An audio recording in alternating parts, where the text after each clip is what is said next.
So I've been a therapist for 33 years, and I really do understand language patterns, but I also have a great belief that you cannot fix what you don't understand. You certainly can't heal what you don't feel. So what I'm going to do with you today is I'm going to take you first through the rules of the mind. They're my rules of the mind. I made them up, but I made them up over 33 years. And somebody said to me once, well, who are you to make this up? I went, well, someone's got to do it. I think 33 years of working with royalty and Olympic athletes gives me the right to say, these are the rules of the mind. And if ever you're stuck with a client, stuck with a child, stuck with an adult that needs some help, and you think, oh, I don't know what to do, take them through the rules of the mind, because it actually blows their mind. They go, well, I never knew that. I didn't understand that. And we will come after the rules of the mind to language patterns. Now, I've given you some slides on language patterns that are really for young children, but they also are very effective for adults. So let's do a quick little language thing right now. I want you to close your eyes, and I want you to go, I'm going to try to remember these rules of the mind. I'm going to try so hard to memorize it. If only I could memorize that document. I wish I had a better memory. I hope I can remember that when I'm working with my own client. I really hope I can do what she does. I wish I could do it. I hope to do it. I'm going to try to do it. I really want to do it. And just focus on how you feel when you use the word wish, which is wishy-washy. I don't like wish. Wishing says to your mind, you haven't got a prayer, but you might as well wish. Because wishing just says, you're not going to do that. Oh, I wish. No one says, I wish I could get up in the morning and clean my teeth. I wish I could pick up that pencil and write a note. You don't say wish, you go, I'm doing it. So when you say to the mind, I wish I could, it says, yeah, me too. Get over it. When you say to the mind, I hope I get this right, it goes, yeah, well, keep hoping, because you're not going to do that. When you go, if only, your mind goes, well, you never managed it before, so keep on with the if only, why don't you? But when you do it differently, close your eyes again and go, I will memorize this. It's going in. I have a phenomenal memory. My memory is awesome. I read things and they empower me and they stick. I am remembering it all. I do this. I've got it. I have a phenomenal memory. I have incredible powers of recall and assimilation. And I remember everything. It has a totally different effect. And so you learn with language. I never let my clients say wish. I won't allow them to say the word but. I could do that, but. No, we never say but. And we also never say should. My therapist said to me, excuse me swearing, should is shit, and never use that word. I should. I say I could. I should go to the gym. I could go to the gym, but I know it's my fault. I'm not making the effort. So with young children, just changing one word will change their life. I'll give you an example. My little girl would go to school, and she'd get to the gate, and she'd come back, and I'd always say, what have you remembered? Could have said, what have you forgotten? There's only 2 words. What have you? She goes, I've remembered my swimming kit. I've remembered my book. I've remembered my PE. I go, that's fantastic. You have such a great memory that when you get to the gate, you remember and back you come. And very quickly, she didn't have to come back because I never said, what have you forgotten today? Oh my God, your mind is like a sieve. What's wrong with you? You get to the gate. And I never do that, and you forget. Why can't you be like me? I have my little bag by the door. I put everything the night before, and I never did that. I said, what have you remembered? So here's just one word. And my clients really taught me the power of words, because I'd see the ones who'd come and go, I wish I could do that. Oh, thanks, Marisa, for all this. I could do that, but I know I ought to do that, and I should, but. And so I started banning words. I said, when you come in this office, you're not allowed to go wish, but, hope. I work a lot with infertile women, and the ones who don't get pregnant always say that, I wish I could get pregnant. And then when they get pregnant, they say, I'm so scared of losing it. I'm not going to tell anyone just in case I lose it. I'm like, well, but what are you saying to your baby? It's in the womb. The most developed sense is hearing. I'm not even going to tell anyone you're here because I have no faith you're going to make it. I go, how about sending the scans out to your parents and showing them, this is my baby, it's staying, my body made it, my body is so super smart. My body is going to carry this baby to full term. This is my one chance in the world to be God. I'm making a miracle here. And my body is growing that baby physically, and I'm growing and nurturing that baby emotionally, and every day I tell it, today your spine is forming. This week your mouth and lips are forming and your ears are forming, and it sends a message to the brain that goes, this is working, whereas running to the bathroom every hour to just see if you're spotting, saying, oh, I'm really scared of losing it, sends a message to the mind. And one of the rules of the mind, and it's the best rule, is that every thought you think and every word you say forms a blueprint, and your mind must work to make that blueprint real. So when you say, I can't remember anything, I'd lose the eyes in the back of my head if they weren't fixed in there, because I just can't remember anything. Your mind goes, that's a blueprint. Let me take you to it. And when you say, my memory is phenomenal, foolproof. In fact, I'm like human Google. When I read an exam, the minute I read the question, my mind has already gone to work, found the answer, and it stays in my head right through until I write it on the paper. Then I read the next question, the same thing happens. As I read the question, Google says, here's the answer. I work with children all the time with exam stress, and they come in.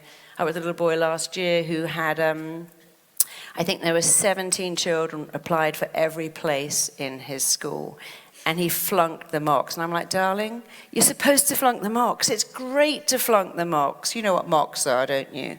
Oh, so in England, when you're taking an exam, you have a mock exam, maybe 6 weeks before you take the exam, just to see how you do. And then they say, well, you did terribly, you did really well. And because you did really well, you're going to pass that exam. And because you did terribly, you're going to fail. In fact, the ones who do well in the mocks get so complacent, they often don't do so well in the actual exam. And the ones who do badly think, wow, I need to up my game. I need to revise more and study more. So when he came in and said, my mummy was so upset because I got really bad marks in the mocks, I went, that's fantastic. What were you worse on? He said the writing, what did you do? So I didn't read the instructions correctly, and I didn't use the right words. But that's fantastic. In fact, what I'll do is, his name is Isaac. If on my website, marisapeer.com, I will put that video up, and you can watch me working with a small child using language. Just go to marisapeer.com. We'll put that up in a couple of days. And so I said, that's fantastic. So what did you need to do? And just by changing his language, I didn't use the right words, and explained to him that he could do it, and telling him that his mind was like Google. Then I was asking him some questions about Harry Potter. And I said, how do you know these answers? Have you studied Harry Potter? He went, no, I just really like it. I said, well, see how clever your mind is. So when you're working with a kid that says, I don't know, ask them about James Bond. Ask them about something that they like and go, how do you know this? They go, I don't know. How do you know? Wow, you're so smart. Because when they like something, they remember. And part of school is liking something. So with this little kid, he got into that school. I knew he'd get in because he came in like that and he left like that. He was like, I'm going to nail this. I know what to do. My mind is like Google.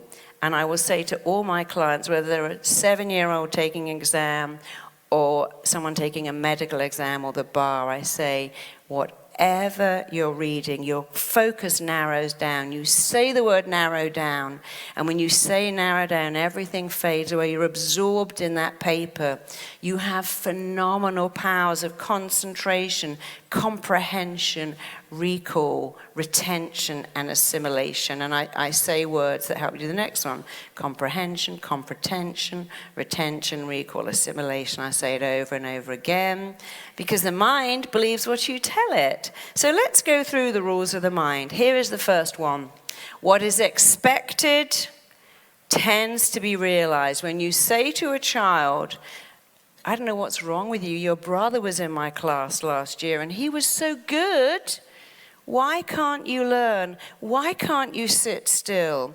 Why are you so disruptive? What is wrong with you?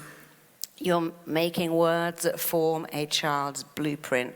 And exactly the same for adults. I'm referring this a lot to children, but for the therapists here, those children come in as your clients. But it's just the same for adult. If your boss says to you, can you do this? And you go, oh my God, I'm going to have to race through it and I'm going to have to rush it. I haven't got enough time to prepare. I know I'm going to get it wrong. I'm going to go on stage, open my mouth and go, and look like a complete retard. Well, when you say that, it tends to be realized. And here's one of my favorite rules of the mind. The mind responds to words that make a picture. So in America, they were giving these kids pencils called "Don't Do Drugs." And as they sharpened them, the word "don't" disappeared. And they said, "Do drugs." Not very smart. Needed to put that the other way around. What is expected tends to be realized. When a child is doing something like climbing a tree and the mother goes, "You're going to fall, you're going to break your leg, oh my God, you're going to break your ankle," you can make that happen. And when you say to the child, now, I know you're climbing the tree. Look where you're putting your hands. Look where you're going to place your feet. Focus on what you're doing. That will be realized. So in powerful language, you can never say, you're going to fall. You're going to mess that up. You're going to ruin everything. That's just not going to work out. You have to say the opposite. Okay, I've only got 10 minutes to prepare my speech. I only need 10 minutes. I've only got 10 minutes to get there. That's exactly how much time I need. And if I'm late, I wasn't supposed to be there on time. I have a belief now when I get to a party late, it's because I wasn't meant to get there early. I no longer go, oh my God, I'm so late. This is going to be terrible. In fact, I was recently going in a cab across town to get a train to work with a football team. And we got stuck in traffic. And so I was playing a game. I thought, oh my God, I'm going to miss the train. This is terrible. I'm going to ruin my reputation. The team are going to be so upset. And I felt really sick. And then I started to say, the trains run every 20 minutes. It doesn't matter. What's 20 minutes? My material's so great. They have lots of time. After all, they finished practicing at 3 o'clock. And it was fine. So all the way there, I was playing a game, and I actually got the train on time, but they really wouldn't have minded. But I could have ruined my day, made myself panicky and sweaty by going, oh my God, I haven't got enough time, and now it's all ruined. And it's never ruined. You can come back from anything. And then I worked with a client who had cancer and had to go into this MRI scanner. And every time I saw him, he said, I can't do it. I can't get in that scanner. And he said, well, I feel like I'm in my coffin. I feel like it's a premonition of my death. And I get in the scanner, I think, well, I've got cancer and I'm going to die. And I said, well, I freak out. I press the button, I have to come out. And they keep saying, look, you've got to, I can't even be in there for 2 seconds, which is not true. When people say, I can't do it for even a second, he probably was in there for a few minutes. I said, look, the words you say to yourself in that scanner, this is a premonition of my death. I feel like I'm in a coffin. I feel like I'm suffocating and I can't do it. That's a blueprint. And your mind doesn't like those words. So how about these words? How about saying, I'm in my bed at home and I'm just so chilled and I could lie here for hours. I'm chilled, I'm relaxed, I'm blissed out. You must use words that make a picture. You can't go, oh, I'm okay really. I'm quite good, I'm not bad, this is okay. Because when I say the words okay, not bad, what's the picture? There's no picture. It's what I call fluff. When you say I'm chilled, I'm blissed out, I'm ecstatic, I'm just lying here and I could do this for hours, it's just so cool, the mind goes, you're right. And when you go, I'm in a coffin and I'm suffocating, the mind goes, you're right. See, here's the great thing. You can choose any words you like. You can go, well, we're all going to be negative, and this half's going to be positive. That's your choice. You know what you can't choose? what you do to yourself when you say, I'm an idiot, I'm a moron, I'm a retard, I've got rocks for brains, everything goes wrong. Who would ever like me? I've got cellulite, I'm a single parent, I've got no chance, blah, blah, blah. I didn't go to college, so I couldn't possibly do what you do. I got kicked out of college, by the way, so you can definitely do what I do. And it was the best thing that ever happened to me. I can look at my life and say being fired, being dumped, and being kicked out of college, thank you, God, for putting that up to me, because it changed my life. It was the best thing. Rejection has been one of the best things that ever happened to me. Being the least favorite kid, if I could have my life again, I'd go back and be the least favorite kid, because I thought, I'm going to show my parents that I'm something. And if I was the favorite, I wouldn't have done that. I would have had a totally different life. So with my client, I was saying, these words are really important. So he got in the scanner, he stayed there for hours, and he said that when he came out, all the nurses and doctors came in and gave him a standing ovation. He said it was more powerful than his last business deal because he felt so good. Some years later, I had to go in a scanner. I thought, well, I'm just going to play with this. I love playing with words. So I lay there, and I was going, I'm so chilled. This is so good. How many of us would say, I'd love 20 minutes to myself? Well, here I am. 20 minutes to myself. I can lie here and do nothing. No one's going, can you proof this copy? Can you answer this email? Can you speak to this client? My daughter's going, Mummy, my boiler's broken in my apartment. Can you come over right now and fix it? I had 20 minutes to myself. And I was going, I'm so chilled. And then I thought, let's do the opposite. So I was going, I'm in a coffin. I've got claustrophobia. I feel like I'm trapped. And all the buzzers went off, and I didn't even know I was moving. And then they speak to her, like, Marisa, you have to lie completely still. Stop moving. So I had to go back into I'm chilled, I'm ecstatic, I'm blissed out. And I love doing that. And it's a really good thing to do to yourself. I'm late, I've ruined everything. I have all the time I need. You see, you have a choice. Every day you get to choose how to speak to yourself. But you know what you don't get to choose? What you do to your body when you say, I'm an idiot. I knew I'd mess that up. I knew that relationship wouldn't work. I've been waiting for it to go wrong. In fact, the day we got married, I stuck stickers on all my stuff so that when we got divorced, there'd be no confusion. I was already planning the miscarriage. I didn't buy anything for my baby. I mean, who does that? Lots of people, apparently. They're all my clients, and they plan for stuff to go wrong. They say, I sent my kid to college, and I said, don't worry, you're probably going to hate it. Here's a credit card so you can get a return ticket back in a week's time. They plan it, and you don't want to plan it. You want to ban it. So words are really powerful. You can choose to be negative or positive. That's your choice, but you cannot choose what you do to yourself when you use negative language. So the first rule of the mind, what you expect is realized. Who thinks that's true? So here's my advice to you. Expect amazing things then. If what is expected tends to be realized, expect the best. Expect love and success and an amazing life, because you know what? It will probably be realized really fast if you expect it. Imagination is more powerful than knowledge when dealing with your own mind and the mind of others. If I said to any of you, come and stand on this chair, who would come and stand on this chair? I'll give you $100 to stand on this chair. Sure. If I said, well, now the chair is on top of that spire on the highest building in Tallinn, who's going to climb up and stand on it for $100? Who would do that? Some people would, because they've got a good imagination. They go, if I can stand on it there, I can stand. And most people go, no, I could fall. If we had a little tiny plank up here, you can walk the plank when it's on the floor. Put the plank between two high-rise buildings. Who's going to walk it? Not many people, because the imagination that you could fall and kill yourself is way more powerful than the knowledge that I did this on the ground. It's wide enough. Fear of flying. Knowledge says it's actually the safest place in the world. The most dangerous part of a flight is actually the drive to the airport. That's way more dangerous than being in the plane. Do you think the imagination cares? We'll go, I'm in a flying coffin. I'm hurtling through the air, and that guy looks like he's come straight out of ISIS, and he's in the bar. I think he's going to blow up the plane. And then you feel terrible. The other person's going, I'm watching a movie. I've always wanted to watch The Shape of Water. This is so great. Here's my time again to do nothing. So whatever you imagine will defeat logic, will defeat knowledge. And when dealing with children, people do logical stuff. Why are you so bad? Why can't you get it? What's going on? Why are you so naughty?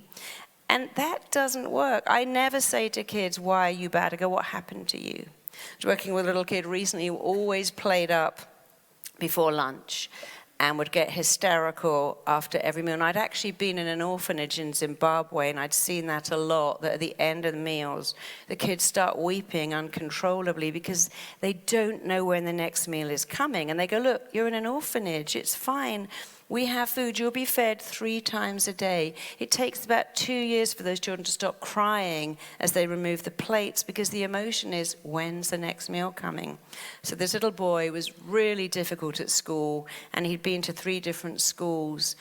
And one of the teachers contacted me, and I said, when does he do it? She said, well, he always does it before meals. And I said, you should ask him, not why he does it, but what happened to him. And then the mother came in and said, well, I adopted him at 1. He was born to crackheads. And he used to cry when I left the room. And when I read his notes, his parents would leave the room for 3 days. And he didn't get fed very much. And so he's got this panic about not being fed. And I said, well, you should tell the school that. And of course, you can't logically say to a child, look, you're going to be fed every 4 hours. You have to go, look, you have some memories. They're really sad, but Mummy is going to put some nuts in your bag, and you're always going to have something. And you can't do it logically because feeling is more powerful than logic. The feeling you're going to die on a plane will always wipe out the logic. This is the safest way to travel. One of my clients said, please help me. She said, I've done the logic. I went to British Airways flying course. I walked into the cockpit wearing shorts, and I lost control of my bowels in front of everyone. Now I'm even more scared about flying because this was a course to make you better. They were logically showing me all the controls. When they said they were taking off, I had a terrible accident. I knew it was bad because the pilot put a mask on and I had to be taken off that plane. And now I'm even further back from ever flying because logic doesn't work. Emotion does. And so I would talk to her and say, you know, you have to pretend you're at the fun fair. You have to say when you're on the plane, I love it. Oh my God, flying thrills me. It elates me. It empowers me. It delights me. I love flying. Your mind goes, you're right. And when you go, I'm going to be blown out of the sky to smithereens, your mind goes, you're right. Because here's another rule of the mind. It does not care if what you do is right or wrong, good or bad, true or false, healthy or unhealthy. It just lets it in. So let me show you. Put your hand in front of your mouth. You may have done this before, but let's do it again. Put your hand in front of your mouth like you're about to eat. Close your eyes. And imagine you have a big, fat, juicy, gorgeous lemon in your hand. I want you to breathe in that gorgeous, gorgeous lemon smell. I want you to squish that lemon and feel the waxy surface.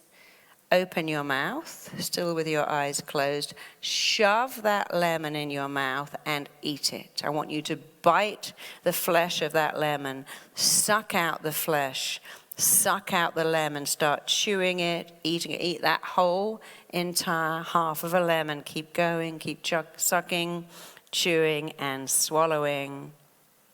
And open your eyes. And put your hand up if you made saliva. So here's a question for you. Where was the lemon? Where was it? Say that again. Yeah, people say there wasn't one. Oh, there was. There definitely was a lemon. It was in your imagination. You know there's no lemon. You go, what's going on here? I know there's no lemon. Why am I pumping out saliva and going like that? What am I doing that for? I know it's not there. But your mind believes it. The mind will believe everything you tell it. Tell it great things. Don't use wishy-washy. I hope, I try, maybe, who knows. You know, I had a partner years ago who was very ill, and I took him to see a doctor, and the doctor got out the notes and went, I'll try, to make you better. I do the very best. I said, this is not the doctor for you. He's like, look, this is my illness. I'm like, I know, but I'm a therapist. We have to interfere. It's our job. It's our calling. So you cannot go to an oncologist that says, I will try, and I hope this works, and if it doesn't, we'll try something else, because it's filling your mind up with nothing. So I'm very lucky. I'm in the book in London for the best doctors in England. I'm not a doctor, I'm a therapist, but they very nicely put me in there. Very happy about that, because I can speak to all the other doctors. So I said to some doctors, who is the best one? They went, Roger Kirby, without a second's hesitation. So I called Kirby and said, look, we're in the same book. I have this friend with cancer. He said, oh, that's my area of excellence, bring him in. I brought him in. And when he said to him what he had, he went, well, I happen to be the best oncologist in Europe for your problem, and I will fix it, you'll be fine, you'll still be here when you're 75. Which one do you think he liked? And he did say, well, I've already got someone. He went, who is it? He went, oh, I trained him. He's not as good as me. He went, right, I'm going to the teacher, not the student. Because the words, I am the best, I know what to do, you're in good hands, I will save you, I will cure you. We're allowed to say that in the UK. I will make you better. Are very different to, well, I'll try. We have this new drug, it could work. If it doesn't, there's something else. We can only hope. I mean, that puts fear, we can only hope. Let's try. Don't do that. This is amazing. This is awesome. This is phenomenal. I use the same words all the time when I'm teaching my students, my RTT grads, what I do. You are elated, you're empowered, you are thrilled, you're delighted. This is awesome, this is amazing. When I make clients go, I love the words. Where did you get those words? I'm like, well, I find the most negative ones and I flip them over. I'm useless, I'm spectacular, I'm terrified, I'm delighted. And by the way, fear and excitement are exactly the same. You can be on a fun fair screaming your head off and going, oh, look at that wheel. Are they scared or excited? I don't know. Do you? Because it's the same. When you're excited, you scream. And when you're scared, you scream. So whatever you're doing, say, I'm excited. And you'll feel excited. Or go, I'm terrified. And you'll feel terrified. We've done in the battle between emotion and logic, emotion always wins. Your mind does what it thinks you want it to do. This is probably one of the most powerful rules of the mind. Here's your mind's job. It's got a very clear job. I'm your mind, and I'm going to do what I think you want. And when you say, oh, this commute is killing me, my boss makes me want to die, my kids are making me go up the wall, I am stressed out of my mind by the freeway, your mind goes, oh, you keep telling me that something is killing you. It appears to be your job or your commute. Why don't I just give you a lovely ulcer and then you can stay home and avoid that place that's killing you? That's its job. Why don't you do your job and talk to your mind better? The commute is a pain, but I have great CDs to listen to. I have stuff to do.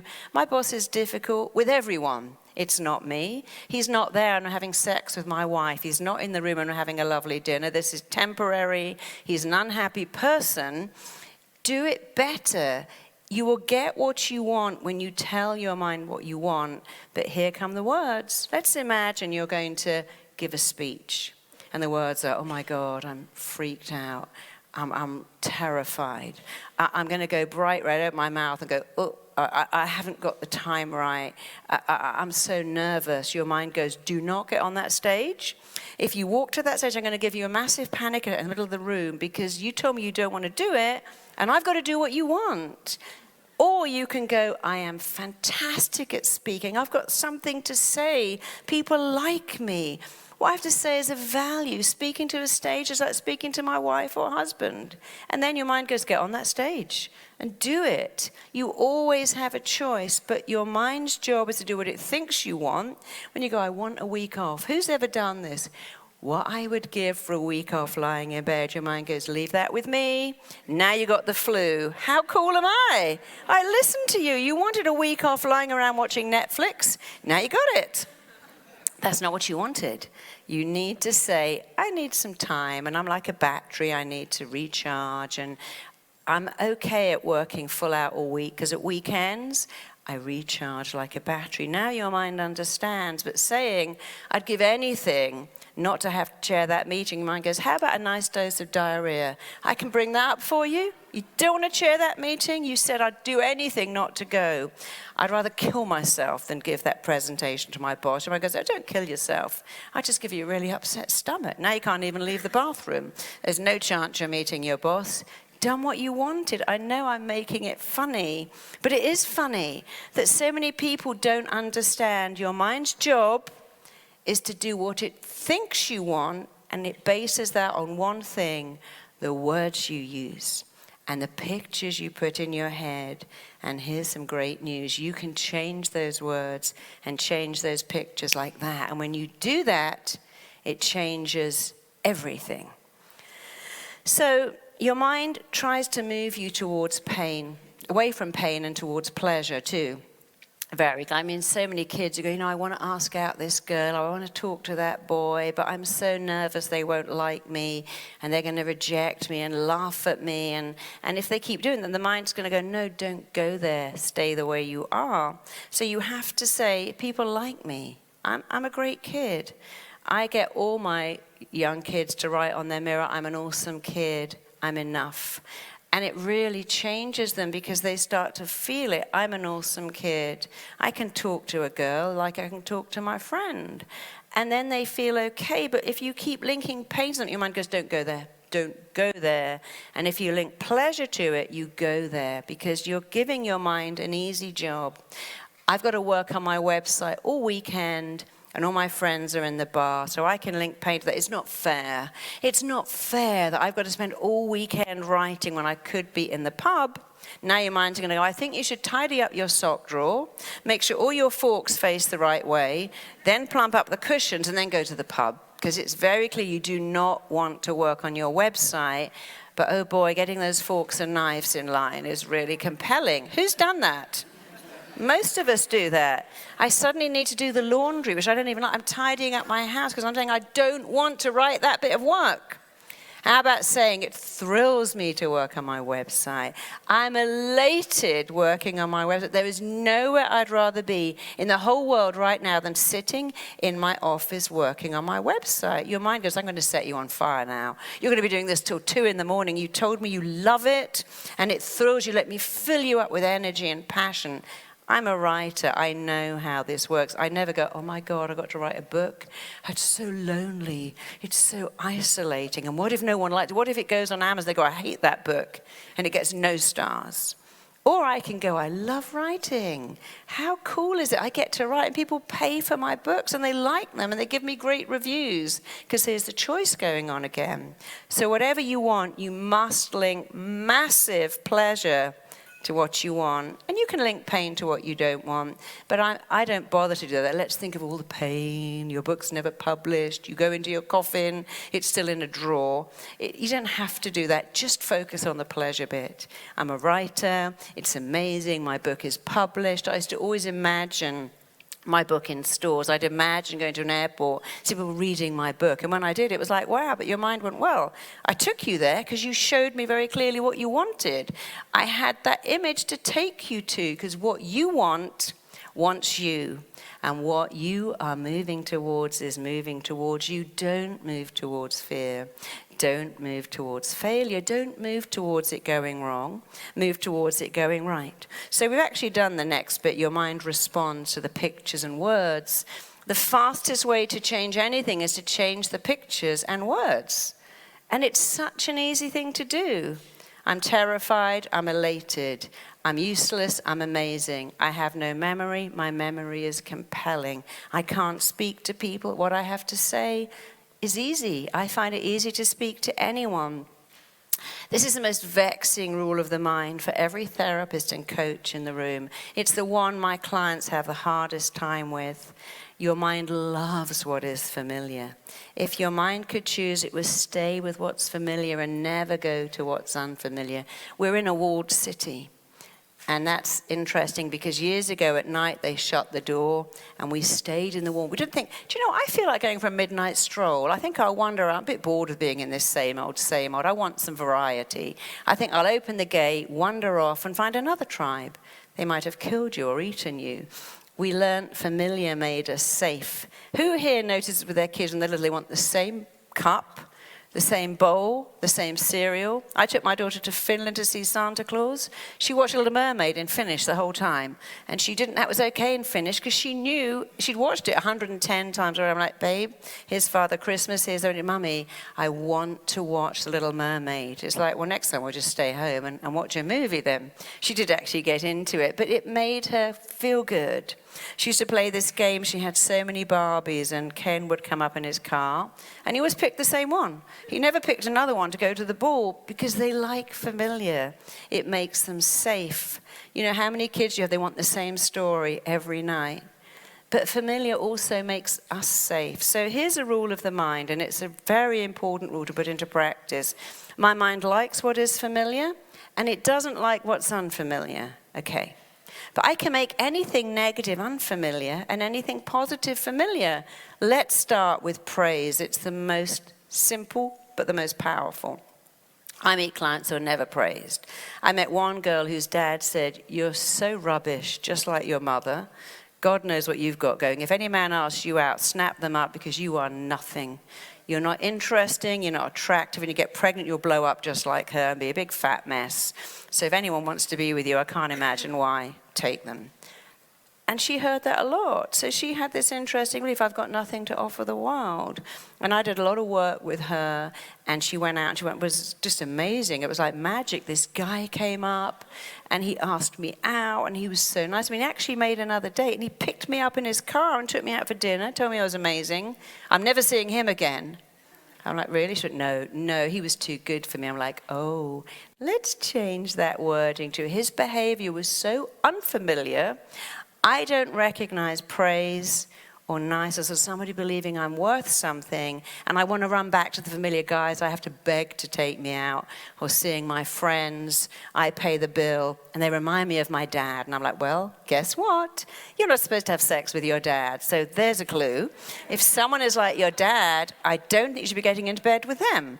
And I think you need to make that unfamiliar. People like it when you make them laugh. So she went, right. So I said, you need to go out with this guy, and this is what you do. You keep saying, I will make this familiar.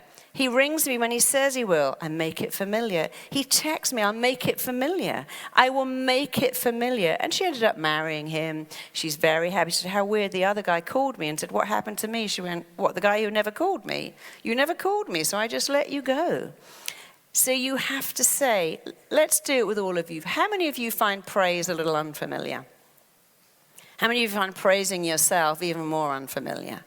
Okay, so if you're never praised and you're criticized a lot, and criticism is familiar, when someone goes, wow, I love that t-shirt, you go, I got it free, it's got a hole in it, I've had it 8 years.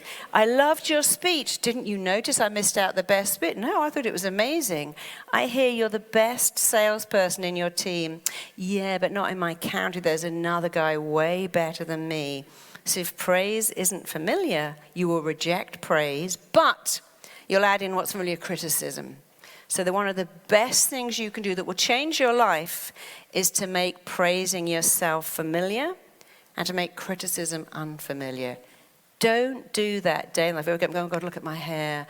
Oh, there's a stain on this jacket. I'm an idiot. Oh, I didn't buy any nice food. Now I'm going to have to eat donuts. I'm such a moron. I didn't charge my phone. I'm a retard. I haven't got enough time to get there. I'm a loser.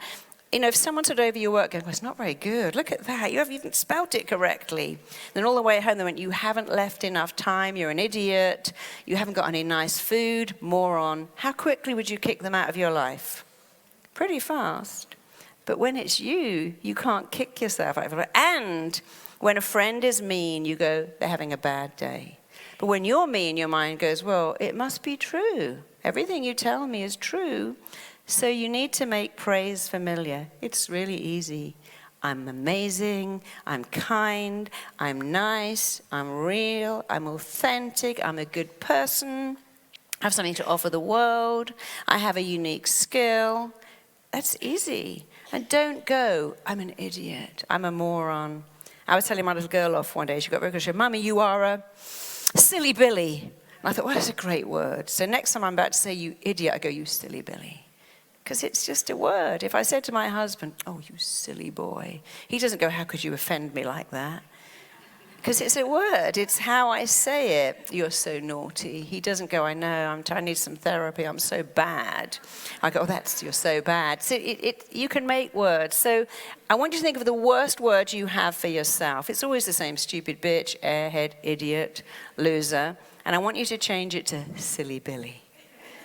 Because when you say silly Billy, because you can't help it. I was changing a light once and my hand was wet and I nearly electrocuted and I was about to go, you stupid effing. And I went, you silly Billy, don't do that again.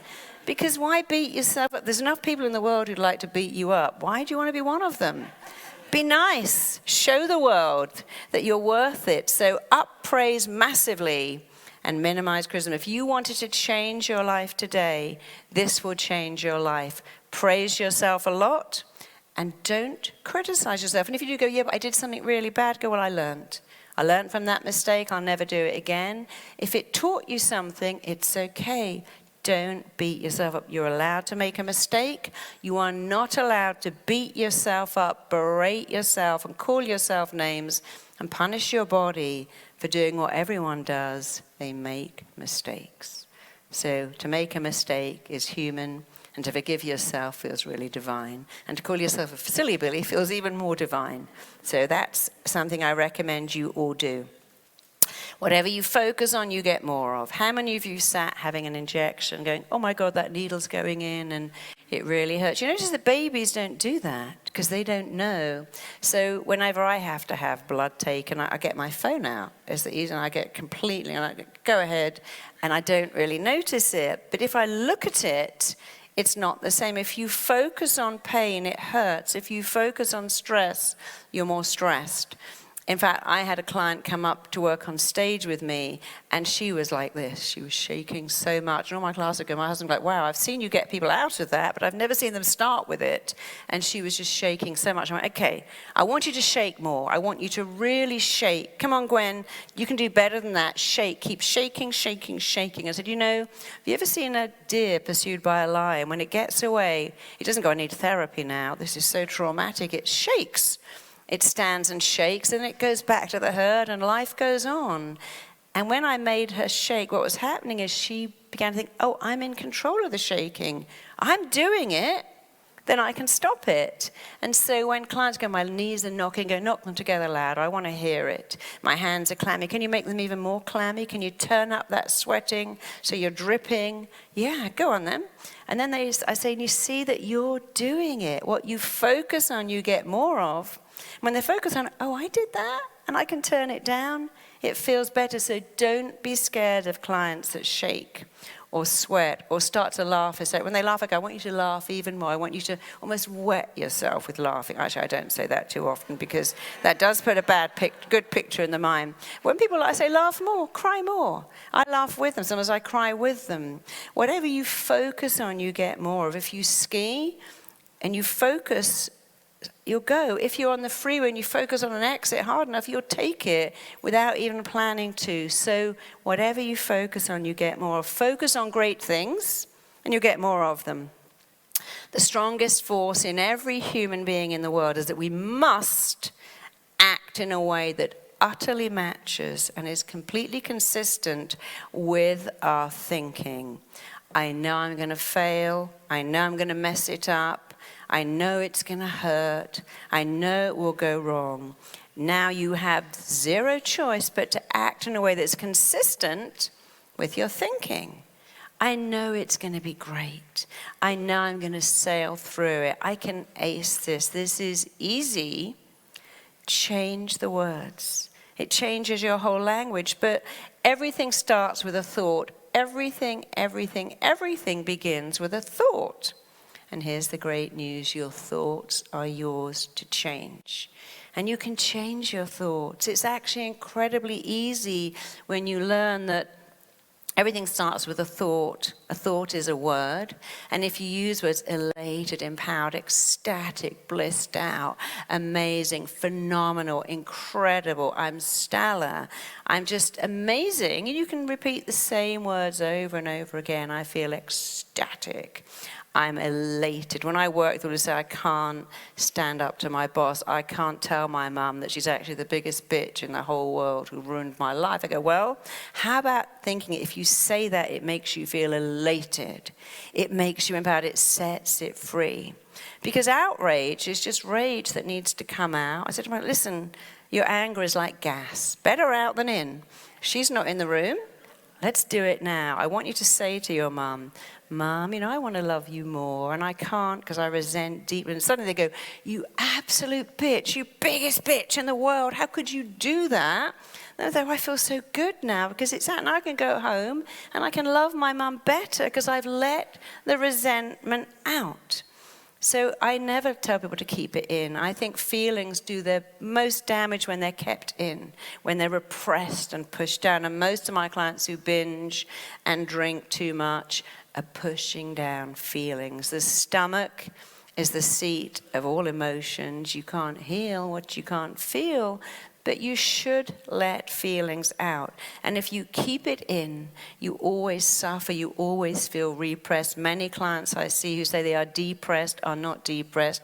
They are repressed and they are suppressed because they can't say, I resent you for always saying my brother was smarter. I resent you for marrying 6 different guys who were hideous to me and never putting me first. And then they make their peace and then they move on. You have to be aware of it. You have to accept it, and you have to articulate it. I call it triple A. Be aware of your feelings. My ex-husband drives me crazy, and I'm so angry with him, and I can't tell him because he's the father of my kid. I get that. Shut the bathroom, turn on the taps, and say, you are the biggest arse in the world. Thank God I've got a great arse because I realize I don't need another one in my life, and make it funny. God gave me a great arse. I don't need to marry one. I'm done with you. But say it, and then you feel better, and make it amusing so they don't think, oh, I feel terrible. She said I can say, I've got a great ass. I don't need to date one. And now I feel good. I remember that. They remember stuff that's funny and significant. So remember, your thoughts form the blueprint. What you present to your mind, it will present back to you. When you go, I'm not enough, it goes, of course. And when you go, I am enough, it goes, of course. So we've already covered this rule that your mind doesn't care. We've covered every thought you think. Here's a great rule. When dealing with a subconscious mind, the greater the conscious effort, the less the subconscious ones. Who's tried to relax? Who's tried to sleep? Who's tried to remember? What's the name of that restaurant? I don't know. And suddenly you think, oh my God, it's just popped in my head. Your mind actually is like Google. If you need to remember, don't go, where's my keys? Where's my keys? My passport? Oh my God, I'm going to miss the plane. I'm going to get fired. It's all a disaster. Don't do that. Say to your mind, tell me where I put my keys. Remind me where my keys are. And do something else. And it will pop in. Oh, of course, I came in and I put them next to the fridge. Tell me the name of that restaurant I went to. Do something else. Your mind will do its job. You give it an instruction. Mind, go ahead and tell me where my keys are, where my wallet is. And it will tell you. It will pop it in your head. But when you try and start, you know that thing where you empty out the drawer?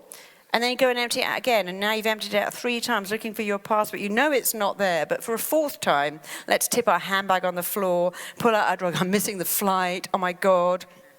Everyone's going to hate me. My kids are going to be furious. Don't do that. Stress shuts down logical thinking. When you're stressed, your mind goes, there must be a lion somewhere. Let me pull all the blood away from your brain into your heart and lungs so you can run.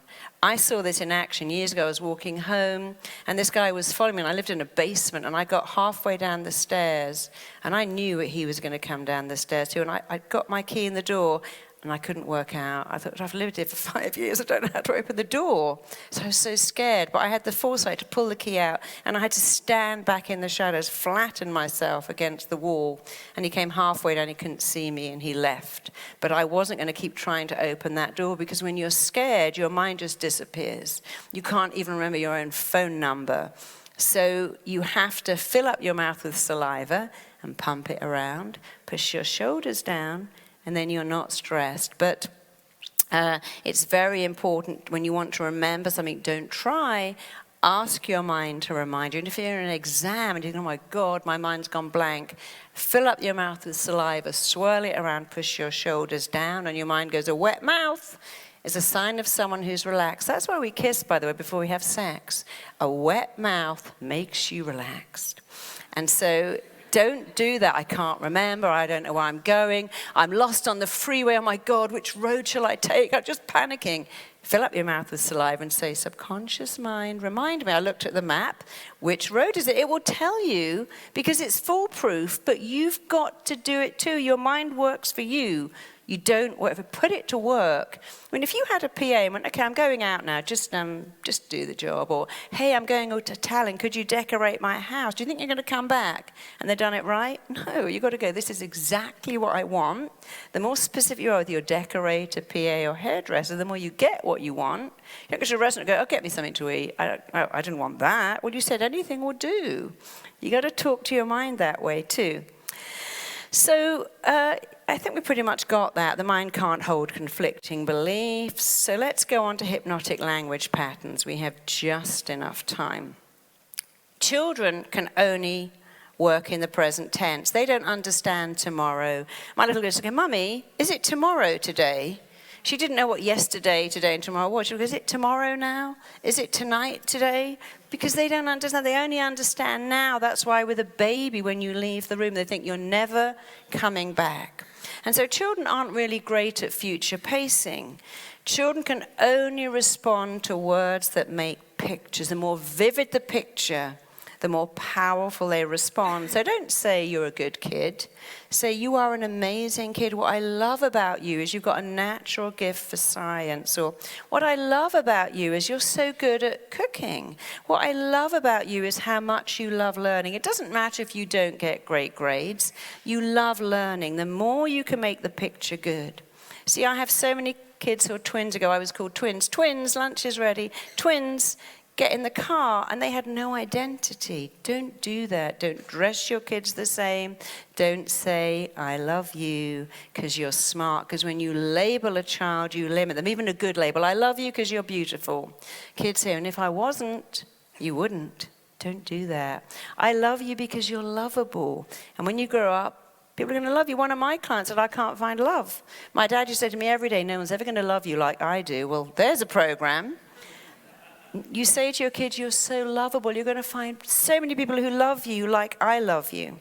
So a child's mind doesn't recognize neutral words. How many people say to a baby, don't touch? And then they touch. Because don't is a new touch. They know what touch is. Don't touch. Don't touch. Keep touching it. Stop touching it. They can only hear the words touching it. So you can say that's very fragile and it's very important to Mummy. As I say to my little girl, when you're walking across the house with a drink, don't spill it. Oh, look, you've spilt it now. I knew it. You always spill it. I go, darling, you got to look at the cup and not the television. And if you look at the cup while you walk, you'll keep it up, right? And then everything will stay in the cup. They understand stuff that makes a picture. Don't spill your juice. I guarantee they're going to spill it. Every day you go, you just can't stop spilling it. You're just a messy kid. And 4 days later they go, I'm so messy, I'm always spilling stuff. What's wrong with me? You are conditioned. That's what's wrong with you, but you can be unconditioned like that. So a child mind responds better to specific words and instructions, so they don't understand later. They do respond to positive words. You must, with children, eliminate every negative word. You're bad, you're naughty. Good kids do bad things. Smart people do silly things. Say to a child, you're a great kid. Why did you do that? That's not you. You're a good kid. And they go, well, you said you liked her more than me. No, I didn't. Well, I heard that. And so if you start with, you can't do it all the time. Our kids push our buttons. I used to say to my daughter, you're my teacher, darling. You're teaching me how to cope with someone who gets paint all over the carpet. My daughter's an artist. I'm tidy. She's messy. I wasn't designed to give birth to myself. How boring would that have been? She's nothing like me. I'm nothing like her. We learn from each other. It didn't make our life perfect, but it made it easier. So children also respond to you are, you can, you always, you do. You all know the story about the class that were given to a teacher, and the teacher told these kids are geniuses. We predicted the best. And you are the genius teacher. We've done these secret tests. Genius kids, genius teacher. We know you'll get genius results, which of course they did. And then they went, well, we picked you at random, and we picked the kids at random. But if you believe something, it becomes true. So let's go on to the very last one.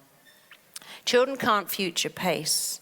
So when they're feeling sadness, it feels like it's going to be for the rest of their life. And they do this thing called tagging. I can't make my mummy happy, and it's always going to be this way. I don't have a dad. I don't have anyone to love me. It will never, ever change. We don't have enough money. It's going to be like this for the rest of my life. And so when you're working with children, I say to them something which I love. I say, look, darling, this is your life today. It's not your life. I know your dad's an alcoholic. I know your dad's in jail.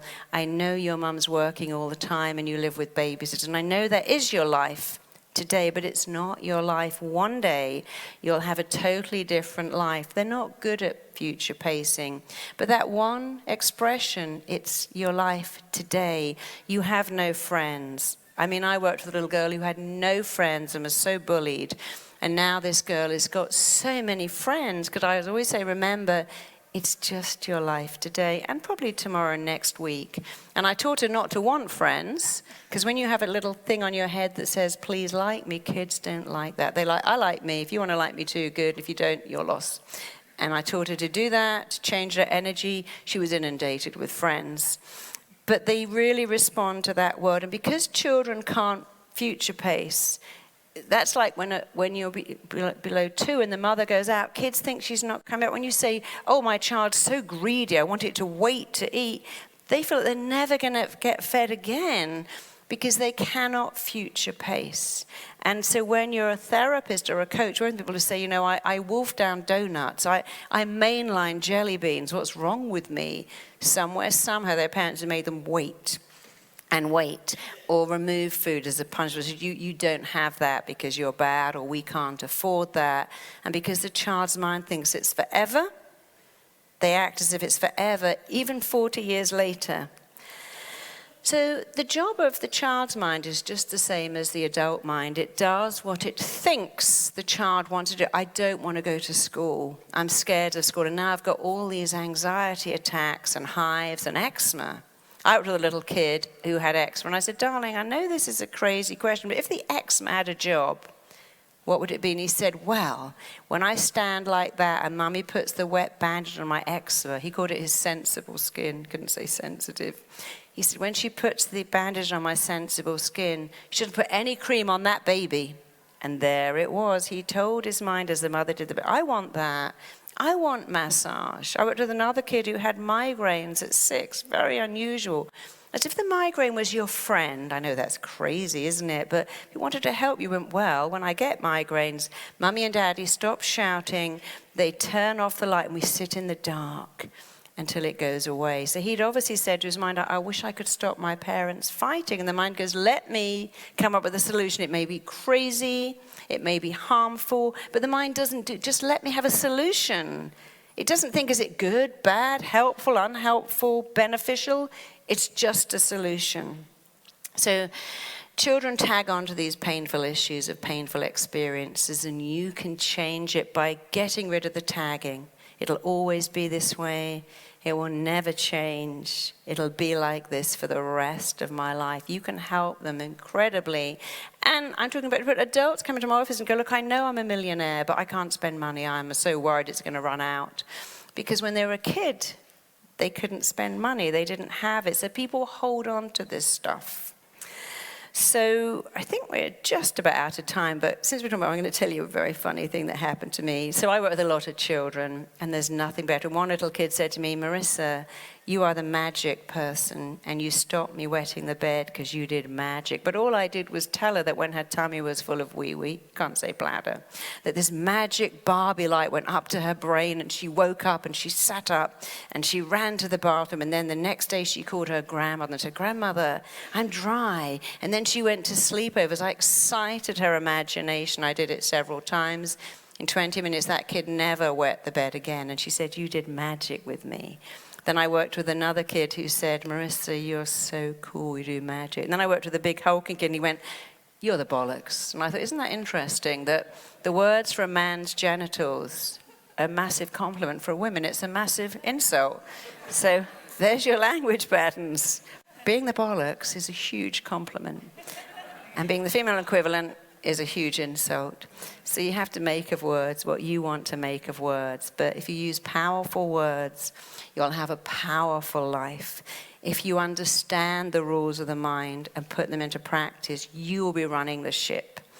Your mind is like a Ferrari, and you're like a driver trying to run that Ferrari. The subconscious is the Ferrari, the conscious is the driver. I don't even know how to run this, but if you learn, you can handle a Ferrari. Think of your mind like a Ferrari, and think of you like a hugely competent, highly skilled Ferrari driver. Take that Ferrari where you want it to go. Make your life incredible. Go to marisapeer.com and we will put this up for you. And we have lots of products that we give away completely free. Self-esteem, your relationship with money. We like giving stuff away because it's really easy to change your life. It's really easy to change your mind if you know how. And now you all know how. And you can never again say, I've got a clue what I'm doing. I don't know why I feel like this. I guess I'm just messed up. You go, nope. Here's the rules of the mind. I know. So thank you for listening. Put it into practice. Thank you.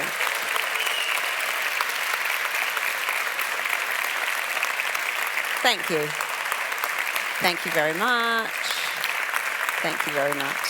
Thank you.